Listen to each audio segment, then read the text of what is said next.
Hey guys, Dr. Berg here. In this video, I'm going to share with you how much protein we really need, okay? So if you look this up, they will say that you need 0.8 grams of protein times your body weight per day, okay? Honestly, I think that's way, way too much. Now, even say if you're an athlete, you would need 1 or 1.5 times your body weight in the amount of protein. That can go up to like 300 grams of protein per day. So here's the problem that I'm seeing in a clinical practice every day for the last 26 years, okay? People are doing way too much protein. They don't need as much as they think. So I think you would need half of the requirements, okay? So I weigh about 193. So I should have about 0.4 times my body weight. So I need about 78 grams of protein per day. Now, what does that mean, 78 grams? It's about 26 grams per meal, all right? And I think the average person needs between like 25 and 35 grams of protein, because anything more than that tends to turn into sugar. Now, that's a generality, but it tends to be true. So when it turns into sugar, it spikes insulin, okay? So 26 grams per meal, which would be about like 5 ounces. So if I was having a piece of like a burger patty, it'd be like a deck of cards, okay?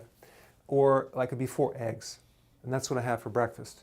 Or not quite a full chicken breast, but maybe 3/4 of a chicken breast. So it's not that much protein. When I consume too much protein, I find my sleeping isn't quite right. Protein has a lot of phosphorus. Phosphorus is a stimulant. So if you're doing all this protein snacks all day, you're not going to sleep that well. You need a lot more vegetables to wind you down with all the minerals that calm your body. So phosphorus is like an accelerator. Other minerals like calcium, magnesium from the vegetables tend to calm you down. So I like a good amount of this and just a little bit of protein. It seems to work really good. But you don't need as much protein as you think. There are variables though. There's exceptions to the rule. So here's the variables. Number one, if you're younger, you can tolerate more protein. If you're older, you can't. The liver actually is the organ that helps break down protein. So if you have a bad liver, a fatty liver because you have a gut, you're not going to digest a lot of protein. So just a little bit. Also, the strength of your digestive acids. Most people have low acids in their stomach and then they have heartburn. So if they were to have apple cider vinegar, they could start to increase the acid and digest more protein. People that get gas, especially when they eat protein, what that means is they don't have enough stomach acids. So the lower the acid, the less you can digest protein, okay? Exercise. Now, if you're exercising and you're breaking down proteins, muscle, you're going to need a little more protein, all right? That's just the fact. So if you're sedentary, you're not going to need as much protein. It's very, very simple. The more stressed you are, the more protein you will need. But typically, the average person, even if they work out, they don't need a lot of protein. So, but this is something that is kind of something you have to test out with your body and play around with the numbers to get your exact amount.